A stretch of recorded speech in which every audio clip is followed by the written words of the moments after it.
আসসালামু আলাইকুম প্রিয় শিক্ষার্থীবৃন্দ, আশা করি মহান আল্লাহ রব্বুল আলামিনের অশেষ কৃপায় সবাই ভালো আছো। আজ আমি তোমাদের জ্যামিতির একটা গুরুত্বপূর্ণ অংশ শেখানোর চেষ্টা করব এবং এখানে জ্যামিতি বিষয় গণিতের একটা গুরুত্বপূর্ণ অংশ। তোমাদের ভিতরে যে গণিতের ভীতি আছে, এই ভীতিটা দূর করার জন্য আমার এই চেষ্টা বা প্রয়াস। আজ আমি তোমাদের সাথে আলোচনা করব ত্রিভুজ নিয়ে। আজ আমি তোমাদের সাথে আলোচনা করব ত্রিভুজ বলতে আমরা কি বুঝি। ত্রিভুজ তিনটি রেখা দ্বারা আবদ্ধ চিত্রকে ত্রিভুজ বলে। আমি একটা উপকরণের মাধ্যমে তোমাদের দেখানোর চেষ্টা করতেছি। সবাই খেয়াল করো, এদিকে দেখো যে এ বি সি, এবি একটি রেখা অংশ, বিসি একটি রেখা অংশ, এসি একটি রেখা অংশ। এই তিনটি রেখা অংশ আবদ্ধ একটা চিত্র হয়েছে। এই চিত্রটা এ বি সি দ্বারা এই অংশটা, ভিতরে যে অংশটা আছে সেটা হলো এই ত্রিভুজের ক্ষেত্র। আর এই যে ছবিটা দেখা যাচ্ছে, চিত্রটা দেখা যাচ্ছে, এটা হচ্ছে ত্রিভুজ। ত্রিভুজের তিনটি বাহু থাকে, এবি বাহু, বিসি বাহু, এসি বাহু, এবং দুটি বাহু একটা সাধারণ বিন্দুতে যদি মিলিত হয়, তোমরা দেখতে পাচ্ছ যে এই এ বি এসি এর সাধারণ বিন্দু হচ্ছে এ, তাহলে এ বিন্দুতে একটা শীর্ষবিন্দু, এই ত্রিভুজের একটি শীর্ষবিন্দু হচ্ছে এ। অনুরূপভাবে বিসি এসি এর শীর্ষবিন্দু হচ্ছে সি, বিসি এবি এর শীর্ষবিন্দু হচ্ছে বি, এবং দুটি রেখা যে শীর্ষবিন্দুতে মিলিত হয় সেখানে একটি কোণ উৎপন্ন হয়। তাহলে এ শীর্ষবিন্দুতে একটি কোণ উৎপন্ন হয়েছে, বি শীর্ষবিন্দুতে একটি কোণ উৎপন্ন হয়েছে, এবং সি শীর্ষবিন্দুতে একটি কোণ উৎপন্ন হয়েছে। তাহলে আমরা কি বুঝতে পারলাম যে একটা ত্রিভুজ গঠন করার জন্য তিনটা বাহু লাগবে, এবং তিনটা বাহু দ্বারা যখন সে সীমাবদ্ধ হবে তখন একটা ত্রিভুজ আমরা তাকে বলবো। সেই ছবিটাকে, সেই ত্রিভুজের তিনটি শীর্ষবিন্দু থাকবে, এ একটা শীর্ষবিন্দু, বি একটা শীর্ষবিন্দু, সি একটা শীর্ষবিন্দু, এটা মনে রাখতে হবে। এবং প্রত্যেকটা শীর্ষবিন্দুতে একটা করে কোণ থাকবে। আমরা এটাকে এ কোণ বলতে পারি, এটাকে বি কোণ বলতে পারি, এটাকে সি কোণ বলতে পারি। এভাবেও বলতে পারি বি এ সি এ কোণ, এ সি বি সি কোণ, সি বি এ বি কোণ। অর্থাৎ যে কোণটাকে আমি বলতে চাই সেই লেটারটাকে বা বর্ণটাকে মাঝখানে দিতে হবে। আমি এই কোণটাকে সি এ বিও বলতে পারি, আবার বি এ সিও বলতে পারি। এই বিষয়গুলো ভালো করে বুঝতে হবে। তাহলে কি, একটা ত্রিভুজের মধ্যে আমরা ত্রিভুজের তিনটা শীর্ষবিন্দু পেলাম, ত্রিভুজের তিনটা বাহু পেলাম, এবং শীর্ষবিন্দু তিনটিতে তিনটি কোণ পেলাম। এখন এই ত্রিভুজ বিভিন্ন প্রকার হতে পারে। বাহুভেদে ত্রিভুজ আমরা অঙ্কন করতে গেলে, যেমন এই ত্রিভুজটার তিনটি বাহুই সমান আছে, এবি বাহু, বিসি বাহু, এসি বাহু, প্রত্যেকটা বাহু 10 সেন্টিমিটার করে আছে। সুতরাং এই ত্রিভুজটা হচ্ছে সমবাহু ত্রিভুজ। ঠিক এরূপভাবে যদি দুটি বাহু সমান হয় তাহলে সেই ত্রিভুজটাকে আমরা সমদ্বিবাহু ত্রিভুজ বলবো। যদি কোনো বাহুই সমান না হয়, তিনটি বাহুই যদি অসমান হয়, তাহলে সেই ক্ষেত্রে সেই ত্রিভুজটাকে আমরা বিষমবাহু ত্রিভুজ বলবো। ঠিকই একইভাবে যদি একটা ত্রিভুজ কোণের চিন্তা করি, তাহলে কোণ ভেদে ত্রিভুজ তিন প্রকার। একটা হলো সমকোণী ত্রিভুজ, যে ত্রিভুজে একটি কোণ সমকোণ হবে। সমকোণ মানে 90 ডিগ্রি হবে। একটা কোণ যদি 90 ডিগ্রি হয় তাহলে সেই ত্রিভুজটাকে আমরা সমকোণী ত্রিভুজ বলবো।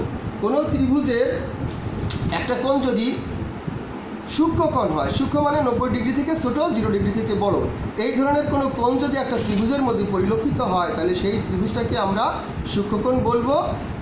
আর যদি একটা ত্রিভুজের কোনো একটি কোণ যদি 90 ডিগ্রি থেকে বড় হয়, 180 ডিগ্রি থেকে ছোট হয়, তাহলে সেই ত্রিভুজটাকে আমরা স্থূলকোণী ত্রিভুজ বলতে পারি এবং বলবো।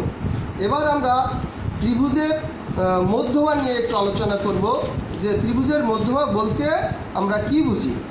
তোমরা দেখো চিত্রে এ বি সি একটা ত্রিভুজ, ডি হচ্ছে বিসি, ই হচ্ছে বিসি রেখার মধ্যবিন্দু। তাহলে ডি বিন্দুর বিপরীত শীর্ষবিন্দু হচ্ছে এ। দেখো এটা হলো ডি বিন্দু, ডি বিন্দুর বিপরীত শীর্ষ হচ্ছে এ, আর ডি বিন্দুটা হচ্ছে বিসি রেখার মধ্যবিন্দু। এখন এ ডি রেখা যদি আমরা যোগ করে দেই, এডি রেখা আঁকি, তাহলে এডি রেখাটাই একটা মধ্যমা, সেই মধ্যমার নাম হচ্ছে এডি মধ্যমা।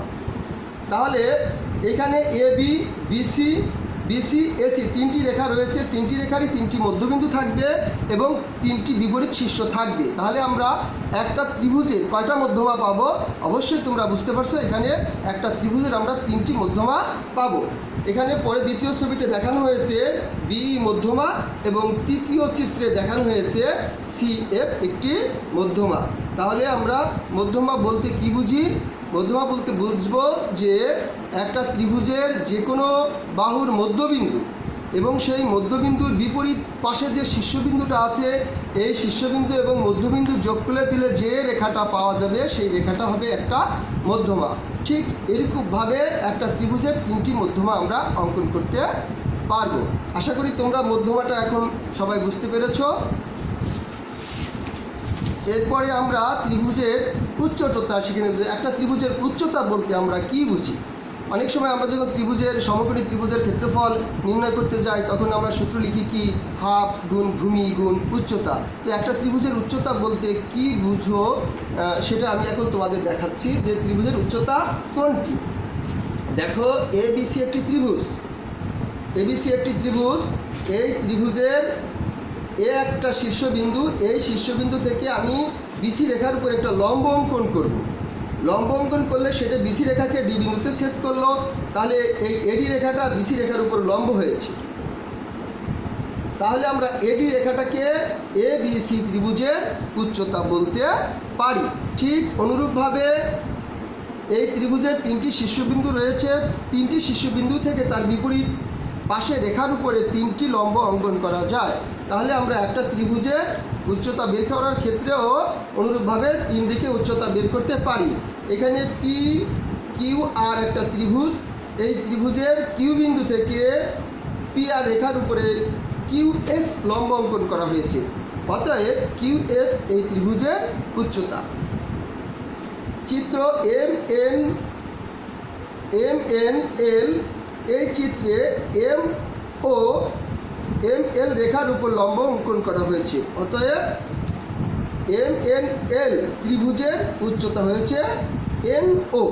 তাহলে উচ্চতার ধারণা তোমরা এখান থেকে ইনশাল্লাহ বুঝতে পারলা আশা করি, এবং পরবর্তীতে বাসায় এটা প্র্যাকটিস করবা। বেশি বেশি প্র্যাকটিস করলে তোমরা এই বিষয়ে আরও ভালো জানতে পারবা। এরপরে আমরা ত্রিভুজের যে বিষয়টা অনেকেই ভুল করি বা জানা অত্যন্ত জরুরি আমি মনে করি, যে একটা ত্রিভুজের অন্তস্থ কোণ বহিস্থ কোণ কোনটা বা বলতে কি বুঝি। এখানে দেখো একটা চিত্রে এ বি সি একটা ত্রিভুজ, এই ত্রিভুজের বিসি রেখাকে আমি ডি পর্যন্ত বর্ধিত করেছি। সুতরাং এই সি বিন্দুতে এ সি ডি একটা কোণ উৎপন্ন হয়েছে, এই কোণটা এ বি সি ত্রিভুজের বহিস্থ কোণ। এ সি বি এবং এ সি ডি, দেখো এ সি বি তার মানে এই কোণ অংশটা, এ সি ডি কোণের এই অংশটা, এই কোণ দুটো পরস্পর সন্নিহিত কোণ। আর এই ত্রিভুজের বাকি যে দুটো কোণ আছে C A B, A B C, এই দুইটা কোণ হবে এই বহিস্থ কোণের বিপরীত অন্তস্থ কোণ, সন্নিহিত কোণ। তাহলে এ সি বি সন্নিহিত কোণ এ সি ডি এ, আর সি এ বি কোণ বিপরীত অন্তস্থ কোণ কোন কোণের এ সি ডি এ, এবং এ বি সি অনুরূপভাবে বিপরীত অন্তস্থ কোণ এ সি ডি কোণের। এটা ভালো করে তোমাদের বুঝতে হবে, তোমাদের বইয়ের ছবিটা দেওয়া আছে, নিজেরা খাতায় আর্ট করবা এবং বোঝার চেষ্টা করবা। এটা খুবই সহজ একটা বিষয় যে একটা ত্রিভুজের এখানে তিনটা বাহু থাকে, আমি বিসি বাহুকে দিকে বর্ধিত করছি, আমরা এদিকেও বর্ধিত করতে পারি, আমরা এদিকেও বর্ধিত করতে পারি, এদিকেও বর্ধিত করতে পারি। যে কোনো দিকে যদি একটা রেখাকে বর্ধিত করি তাহলে এই ত্রিভুজের বাইরে একটা বহিস্থ কোণ উৎপন্ন হয়।